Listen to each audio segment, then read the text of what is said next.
महाराज जैसे संतों का सत्संग मिलता रहे, उनके अभाव में उनकी वाणी साधक संजीवनी, गीता दर्पण और कल्याणकारी प्रवचन साधन सुधा सिंधु बढ़िया बढ़िया स्वामी जी के जो ग्रंथ हैं उनको हम पढ़ते रहें और भगवान से प्रार्थना करते रहें कि हे प्रभु हमें सत्संग मिलता रहे।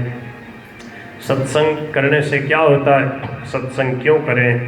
तो संत कहते हैं कर ले उन संतन का संग तेरा खिल जाएगा रंग। कर ले उन संतन का संग तेरा खिल जाएगा रंग।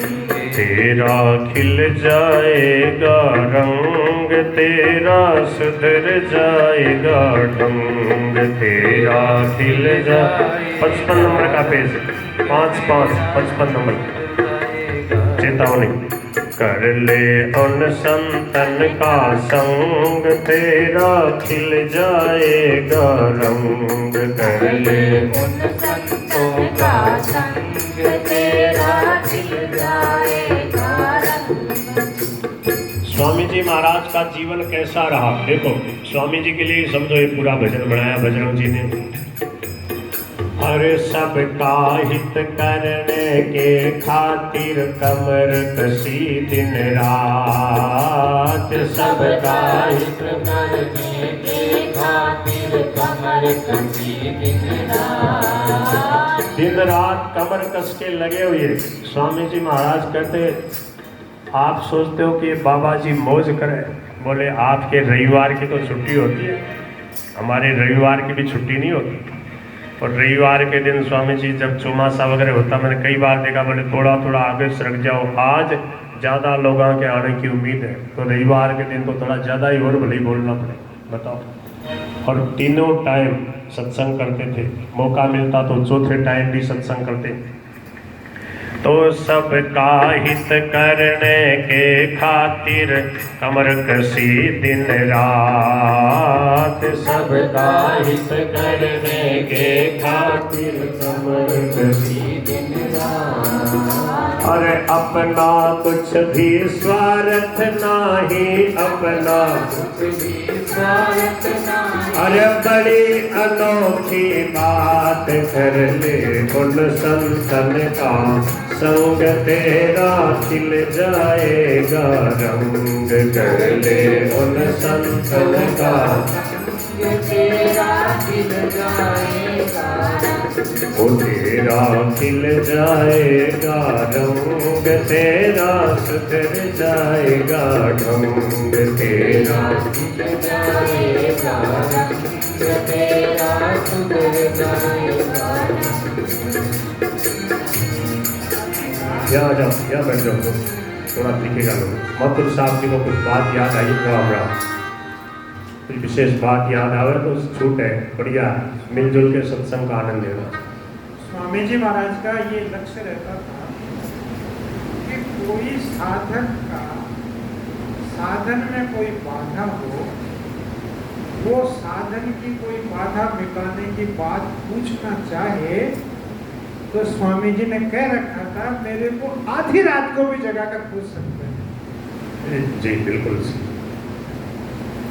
स्वामी जी को इतनी लगन थी, उनका ये भाव था कि साधक की साधन में बाधा मिटाने के लिए यदि कोई मुझे रात को आधी रात को सोते को भी जगाकर पूछना चाहे तो उसको रोकना मत, उसे मुझे जगाकर बुलाना।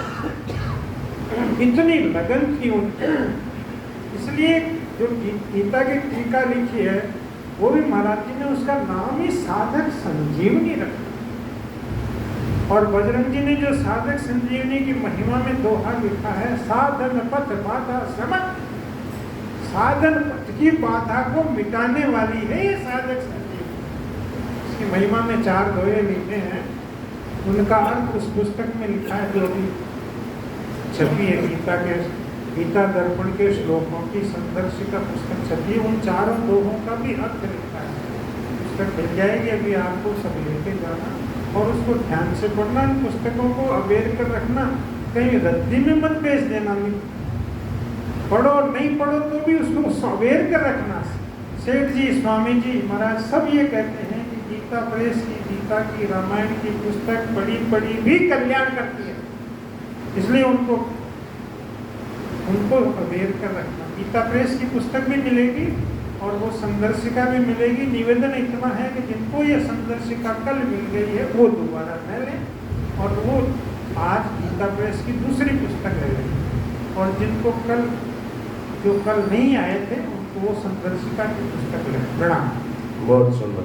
महाराज जी कहते थे कि लोगों को बीच में जगा देना तो नाराज हो जाए, बोले बीच में जगा दियो, पर बोले भगवान की कृपा से मेरी नींद ऐसी है कि ते जगा दो, बात पूछ लो, फिर सो जाऊं, पट नींद आ जाए, 2 मिनट में पाछी नींद आ जाए महाराज जी की नींद से।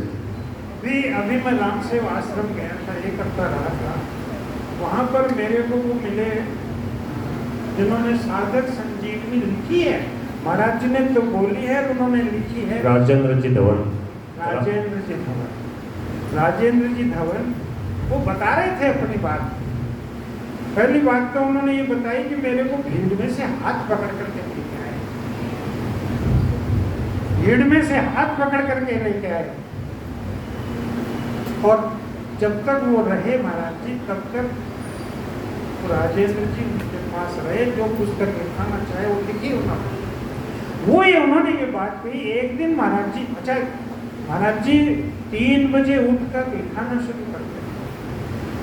धवन जी से आने से पहले अपना निवृत्त होकर के बैठ जाते थे। धवन जी भी निवृत्त होकर स्नान ध्यान करके आते थे, आकर के महाराज जी लिखाते थे पूरी थे। एक बार क्या हुआ कि महाराज जी शयन में ही रहे और धवन जी आ गए। धवन जी के कई भी बात बता रहा हूँ, मुझे तो पता ही। उन्होंने कहा कि वो जब धवन जी आकर बैठ गए, थोड़ी देर प्रतीक्षा करी, जब महाराज जी की स्वतः ही आंख खुली, देखा तो उन्होंने तो आ गए धवन। उन्होंने कब आ गए? आपको जगाया नहीं मैंने। धवन जी ने कहा मैंने आपको जगाया नहीं। तो उन्होंने क्या कहा कि मेरे को जब आप ऐसी स्थिति में देखो तो जगाया मत करो, ये श्लोक बोला करो गीता में। स्थाने ऋषिकेश तव प्रकृत्या जगत प्रविश्यत अनुरज्यते च, और मन में ही बोलो तो मैं जग जाऊंगा। ये धवन जी की कही हुई बात कह रहा हूँ मैं, आपकी तरफ से कोई मिलावट करके नहीं। शब्दों में ये फेर हो सकता है, लेकिन इतनी उनकी तत्परता थी। उनकी नींद को तो देर लगती नहीं थी। उनको बस सोना है तो ऐसे सोते ही तो तुरंत अच्छी नींद आने लग जाती थी, और जगते थे तब तुरंत जग जाते थे। जैसे अर्जुन निद्राजयी थे, ऐसे ही स्वामी जी महाराज भी निद्राजयी। प्रणाम प्रणाम। देखो 50 वर्ष से भी अधिक 12 बजे से 5 बजे के बीच में पूरा स्वामी जी भजन करते थे। रात भर 12 बजे के बाद नहीं सोते थे। बताओ ऐसी दिनचर्या बता दो भैया, ऐसे विलक्षण महापुरुष तो नींद पे कितना कंट्रोल रहता। इसलिए जितनी ये पुस्तकें लिखाई गई हैं 3 से 4 के बीच में, सुबह ब्रह्म मेला में स्वामी जी की जितनी पुस्तकों का ये प्रचार प्रसार जो हो रहा है, गीता, साधक संजीवनी, साधन सुधा सिंधु, उस सुबह की ब्रह्म वेला में 3 से 4 के बीच में ये इतना बड़ा काम हुआ। वर्षों तक महाराज जी जो है अदम्य उत्साह से ये सेवा करते रहा। ज्ञान के दीप पुस्तक है, ज्ञान के दीप जले, उस पुस्तक के अंत में ये बात लिखी है महाराज जी ने। साधक की बहुत बढ़िया बात लिखी है। जिसको ये इच्छा, लालसा, जिज्ञासा हो कि मरते समय मेरे में ये जागृति रहे, शरीर को छूटते समय मेरे में ये जागृति रहे, तो सोड़ वो रात को 11:30 बजे से 12:30 बजे तक के इस 1 घंटे के पीरियड में जग करके साधन करें। ये जो अर्धरात्रि का जो ये जैसे संध्या होती है, सुबह की शाम की संध्या होती है, ऐसे ही रात के 12 बजे में ये हमारे हिसाब से दिन बदल जाता, तारीख बदल जाती है। तो ये जो मिलन का समय है, एक दिन पूरा होता है, दूसरा दिन आरंभ होता है, इसमें 11:30 से 12:30 बजे तक या 11 से 1 बजे तक, इस समय में आप जग करके जागृत सचेत होकर के साधन करेंगे निरंतर प्रतिदिन, तो आपको अंत समय में जागृति रहेगी कि शरीर संसार छोड़कर मर जाना, ऐसा उसमें लिखा है। शब्दों में हेर फेर हो सकता है कि आप उस पुस्तक को पढ़िए, गीता दर्पण, गीता ज्ञान के दीप जले, ज्ञान के दीप जले पुस्तक के अंत में ये बात लिखी है। साधन की बहुत बढ़िया बात है। प्रणाम। बोलो वृंदावन बिहारी लाल की।